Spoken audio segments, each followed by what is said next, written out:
Good morning all student. और आज जो है हम मध्य प्रदेश के संदर्भ में नया टॉपिक लेकर आए हैं, मध्य प्रदेश की जलवायु। चूँकि आप सभी लोगों को ज्ञात है कि मध्य प्रदेश की जो जलवायु है, यह जलवायु कैसी है, मानसूनी जलवायु है। और इसका जो स्वरूप होता है, तो उष्णकटिबंधीय शुष्क मानसूनी जलवायु होता है। अब शुष्क मानसूनी जलवायु का तात्पर्य यह है कि भाई मध्य प्रदेश जो है, मध्य प्रदेश आपके भारत के बीचों बीच में इसकी क्या है, स्थिति है। और मध्य में स्थिति होने के कारण क्या है कि जो कर्क रेखा है यह भारत के बीचों बीच से होकर गई है और आपके मध्य प्रदेश से भी होकर गुजरती है। तो कर्क रेखा भी क्या करती है कि इसके जो है जलवायु को क्या करती है, प्रदर्शित करती है। तो कर्क रेखा के साथ साथ क्या होता है कि मध्य प्रदेश की जलवायु को प्रभावित करने वाले या निम्न कारक होते हैं। भाई पहला कारक क्या होता है कि मध्य प्रदेश की अक्षांशीय स्थिति। दूसरा होता है कि मध्य प्रदेश का समुद्र स्थल से जो दूरी है, यानी समुद्र से मध्य प्रदेश की जो दूरी है, ठीक है ना, वो प्रभावित करती है। तीसरा कि मध्य प्रदेश की भौगोलिक संरचना कैसी है, उसका उत्तरी अक्षांश, उसका पूर्वी देशांतर विस्तार और इसकी जो समस्त जो भौगोलिक संरचना है, यह भी क्या करती है, मध्य प्रदेश की जलवायु को प्रभावित करती है। और उसकी ऊंचाई, समुद्र स्थल से मध्य प्रदेश जो है कितना जमीन स्तर से उठा हुआ है। तो ये समस्त जो चीज़ है, ये मध्य प्रदेश की जलवायु को प्रभावित करने वाले प्रमुख कारकों में गिने जाते हैं। अब उसके बाद में यह आता है कि मध्य प्रदेश की जलवायु को यह प्रभावित करने वाले कारक तो हो गए। उसके बाद में क्या है कि मध्य प्रदेश का यदि तापमान देखिए तो बंगाल की खाड़ी के सिस्टम के समान ही ये चलता है और इसका जो तापमान होता है 42 डिग्री सेंटीग्रेड होता है। उसके बाद में भाई मध्य प्रदेश का अधिकतम तापमान कहाँ होगा, तो मध्य प्रदेश का अधिकतम तापमान आपको पता है कि विदिशा का जो गंज बसोदा है, ठीक है ना, विदिशा गंज बसोदा जो क्षेत्र होता है, गंज बसोदा, यहाँ पर जो है सर्वाधिक क्या होता है, टेम्परेचर होता है। यानी कि यहाँ पर टेम्परेचर की यदि बात करें तो 42 डिग्री सेल्सियस से भी अधिक होता है। उसके बाद में न्यूनतम अगर तापमान अगर कहीं मध्य प्रदेश में होगा तो आपको पता है कि न्यूनतम तापमान जो है यहाँ शिवपुरी में होता है।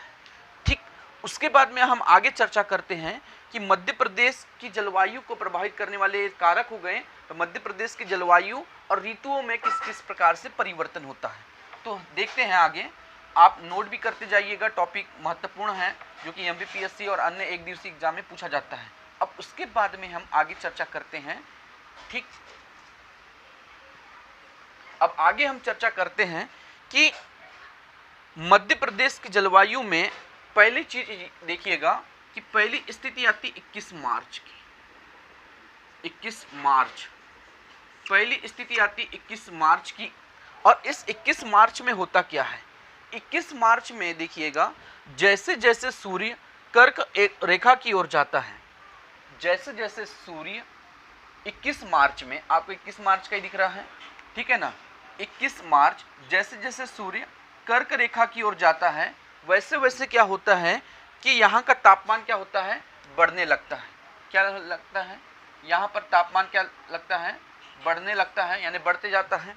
और उसके बाद में 21 जून को सूर्य पूर्णतः कहाँ पर चमकता है, 21 जून को, ये आपको जो दिख रहा है यहाँ पर देखिएगा कि 21 जून को सूर्य पूर्ण कहाँ चमकता है, कर्क रेखा पर चमकता है। कहाँ चमकता है, कर्क रेखा पर 21 जून को जो सूर्य है कहाँ चमकता है, कर्क रेखा पर चमकता है, जिससे मध्य प्रदेश का तापमान में क्या होती है, वृद्धि होती है। जिससे मध्य प्रदेश के तापमान में क्या होती है, वृद्धि होती है और तापमान बढ़ने लगता है। उसके बाद में इस क्षेत्र में कौन सा वायुदाब बन जाता है, निम्न वायुदाब। कौन सा वायुदाब बन जाता है, निम्न वायुदाब का क्षेत्र बन जाता है। और किंतु इसी समय हिंद महासागर में, चूंकि इसी समय जो है, इसी ऋतु में हिंद महासागर में कैसा तापमान रहता है, तो यहाँ पर उच्च वायुदाब बना रहता है। कैसा, हिंद महासागर में कैसा वायुदाब बना रहता है, उच्च वायुदाब बना रहता है। और इसके बाद में हवाएं हिंद महासागर से कहाँ चलती है, भारत की ओर चलती है।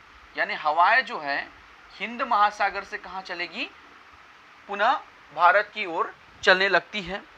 तो उसके बाद में क्या होता है कि हिंद महासागर का जो मानसून है, इस हिंद महासागर का जो मानसून है यह दो भागों में विभक्त होता है। पहला तो ये हिंद महासागर का जो मानसून है ये अरब सागर और दूसरा बंगाल की खाड़ी। पहला ये हिंद महासागर का जो मानसून होता है ये अरब सागर में और बंगाल की खाड़ी में क्या होता है, विभक्त हो जाता है। चूंकि हिंद महासागर का जो मानसून, यहाँ से जो मानसून उठता है ये क्या होता है कि बंगाल की खाड़ी में और अरब सागर में क्या हो जाता है, डिवाइडेड हो जाता है, जिससे यह मानसून अब क्या होता है कि सितंबर तक चलते रहता है। यहाँ पर जून देखे थे और यही मानसून आगे कहाँ चलता है, सितंबर तक के चलता है। और सितंबर को जो पुनः सूर्य है ये भूमध्य रेखा पर चमकता है। जो सूर्य की स्थिति जहाँ पर सितंबर में होती है, सितंबर में सूर्य कहाँ चमकता है, तो भूमध्य रेखा में चमकता है। और उसके बाद में क्या होता है कि इसके बाद जो सूर्य की जो स्थिति होती है वो दक्षिणीयान होती है। कैसी होती है, दक्षिणीयान होती है। और सूर्य पुनः जो है उसके बाद में क्या होता है, उत्तरी गोलार्ध में, यहाँ पर उत्तरी गोलार्ध में कौन सी ऋतु का आगमन हो जाता है, यहाँ पर उत्तरी गोलार्ध में शीत ऋतु का आगमन प्रारंभ हो जाता है। उसके आगे में अगर हम देखें तो दक्षिणी गोलार्ध में ग्रीष्म ऋतु का आगमन होता है, ठीक है, और शीत ऋतु का उत्तरी गोलार्ध में आगमन हो जाता है। दक्षिणी गोलार्ध में ग्रीष्म ऋतु और उत्तरी गोलार्ध में शीत ऋतु का आगमन होने लगता है। उसके बाद में आगे हम देखें तो क्या होता है कि हवाएं जो होती है यह उत्तरी गोलार्ध से दक्षिणी गोलार्ध की ओर जाने लगती है। यानी कि हवाएं उत्तरी गोलार्ध से दक्षिणी गोलार्ध की ओर पुनः क्या होती है, लौटती है। उसके बाद में इसे क्या कहते हैं, मध्य प्रदेश में इसे मानसून का निर्वर्तन कहते हैं। इसे मध्य प्रदेश में क्या कहा जाता है, तो मानसून का निर्वर्तन कहते हैं, या इसे लौटता हुआ मानसून के नाम से भी जाना जाता है।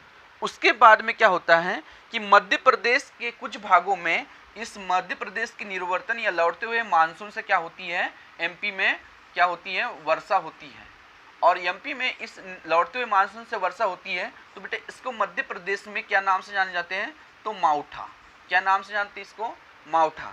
चूंकि आपको पता है कि उत्तर भारत और दक्षिण भारत, तो उत्तरी भारत में शीत ऋतु में क्या होता है कि यहाँ पे वायुदाब क्या होता है, यहाँ पर वायुदाब क्या होगा, अधिक होगा।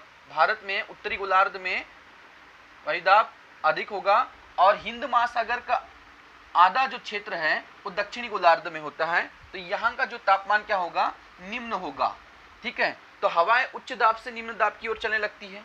तो उच्च दाब से जब हवाएं निम्न दाब की ओर चलती है तो यहाँ पर क्या होगा कि यहाँ पर मानसून का निर्वर्तन देखने को होता है। तो उसके बाद में क्या होता है कि इस क्षेत्र में, यानी भारत के क्षेत्र में, इस मानसून को मावठा के नाम से जाना जाता है। उसी प्रकार से कर्नाटक में इसको क्या बोलते हैं, कर्नाटक में इसको क्या कहा जाता है, तो चेरी ब्लास्म। कौन सा ब्लास्म, चेरी ब्लास्म। कर्नाटक में इसको चेरी ब्लास्म कहते हैं, यानी कि काफ़ी वर्षा कहा जाता है। असम में काय की वर्षा सर्वाधिक होती है। असम में, यहाँ पर असम में सर्वाधिक आपको पता है कि चाय की वर्षा सर्वाधिक होती है, इसलिए उसको चाय वर्षा कहा जाता है। और केरल में, यहाँ केरल में जो है इसको कौन सी वर्षा कहा जाता है, केरल में इसको बोलते हैं आम्र वर्षा। केरल में इसको क्या बोलते हैं, आम्र वर्षा। और पश्चिम बंगाल में इसको क्या बोला जाता है, पश्चिम बंगाल में काल बैसाखी। पश्चिम बंगाल में इसको क्या बोलते हैं, काल बैसाखी, ठीक है ना। पश्चिम बंगाल में इसको क्या कहा जाता है, पश्चिम बंगाल में इसको क्या कहते हैं, काल बैसाखी कहा जाता है। काल बैसाखी के नाम से पश्चिम बंगाल में इसको कहा जाता है। तो एग्ज़ाम में अगर सवाल आया कि मध्य प्रदेश में लौटते हुए मानसून से जो वर्षा होती है उसे किस नाम से जाना जाता है, तो याद रखिएगा कि उसको मावठा के नाम से भी जाना जाता है। उसके बाद में क्या होता है कि मध्य प्रदेश में 3 ऋतु होती हैं। भाई होती है कि नहीं 3 ऋतुएं, तो मध्य प्रदेश में 3 ऋतु होती है, ठीक है ना। मध्य प्रदेश में 3 ऋतुएं होती हैं।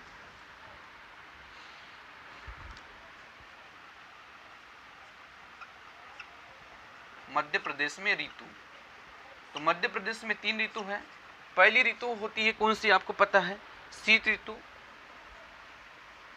दूसरी होती है ग्रीष्म ऋतु और तीसरी होती है वर्षा ऋतु। 3 ऋतु होती है, पहली शीत ऋतु, दूसरी ग्रीष्म ऋतु और तीसरी वर्षा ऋतु होती है। अब यहाँ पर शीत ऋतु की हम चर्चा करेंगे कि शीत ऋतु होता क्या है। तो शीत ऋतु में देखिएगा कि राज्य में यानी मध्य प्रदेश राज्य में नवंबर से फरवरी तक शीत ऋतु रहती है। यानी नवंबर से लेकर फरवरी तक के में क्या रहेगी, शीत ऋतु का आगमन रहेगा। कौन सी ऋतु का आगमन, शीत ऋतु का आगमन रहेगा, यानी कि ठंड का समय रहेगा। ठीक है, उसके बाद में इस ऋतु में क्या होता है, शीत ऋतु की स्थिति रहती है नवंबर से लेकर फरवरी तक के में रहती है। और इसी ऋतु में क्या होता है कि सूर्य की स्थिति भूमध्य रेखा के दक्षिण में होती है, और सूर्य की स्थिति भूमध्य रेखा के दक्षिण में होती है। इस ऋतु में सूर्य की जो स्थिति होती है भूमध्य रेखा के दक्षिण में होती है।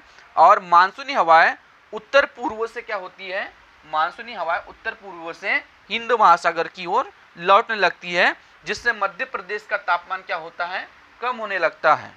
ठीक है, उसके बाद में इस ऋतु में मध्य प्रदेश का औसत तापमान यदि देखें, शीत ऋतु में यदि औसत तापमान देखें तो 29 डिग्री सेल्सियस से, ठीक है ना, 26 डिग्री सेंटीग्रेड के मध्य रहता है, जिससे इस ऋतु को जो है हमारे यहाँ पे शीत ऋतु को और एक नाम से जाना जाता है, सियाला।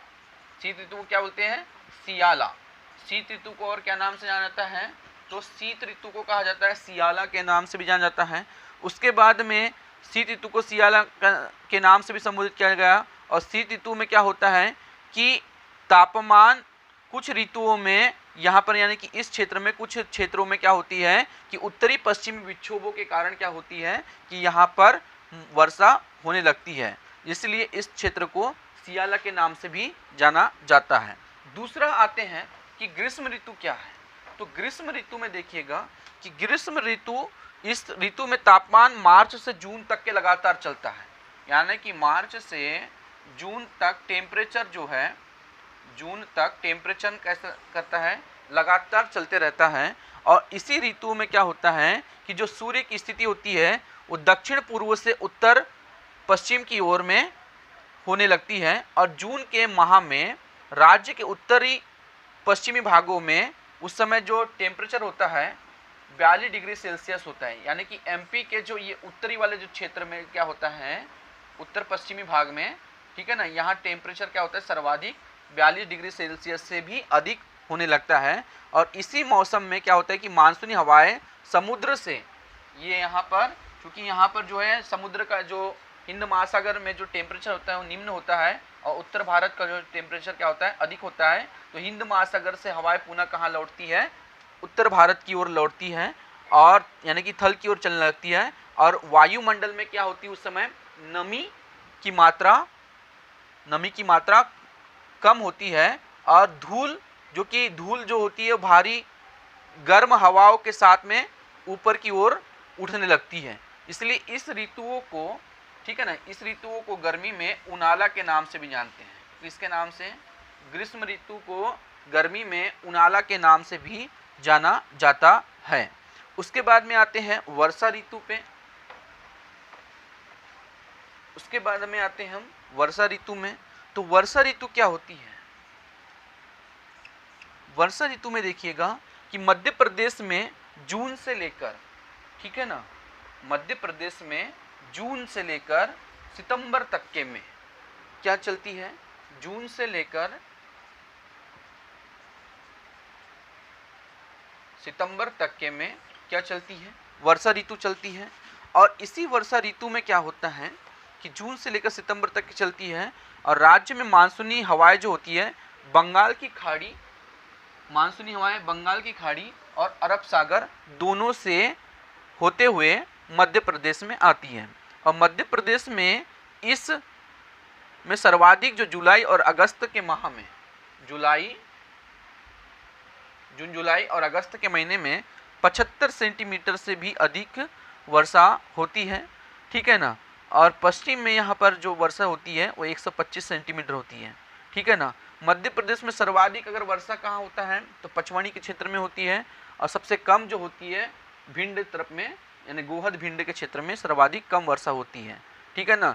अगर राज्य में न्यूनतम वर्षा वाला अगर कभी क्षेत्र पूछा जाए तो न्यूनतम वर्षा वाला जो क्षेत्र है वो शिवपुरी होता है। अधिकतम क्षेत्र वाला अगर पूछा जाए तो आपको पता है कि गंजबसौदा क्षेत्र होता है। इसलिए वर्षा ऋतु को चौमासा के नाम से भी जाना जाता है। कौन सी ऋतु के नाम से? चौमासा के नाम से भी जाना जाता है। ठीक है ना। ग्रीष्म ऋतु को यूनाला, वर्षा ऋतु को चौमासा, और आपका जो है शीत ऋतु को सियाला के नाम से भी जाना जाता है। तो ये मध्य प्रदेश की जलवायु को जो है इस प्रकार से प्रदर्शित किया जाता है।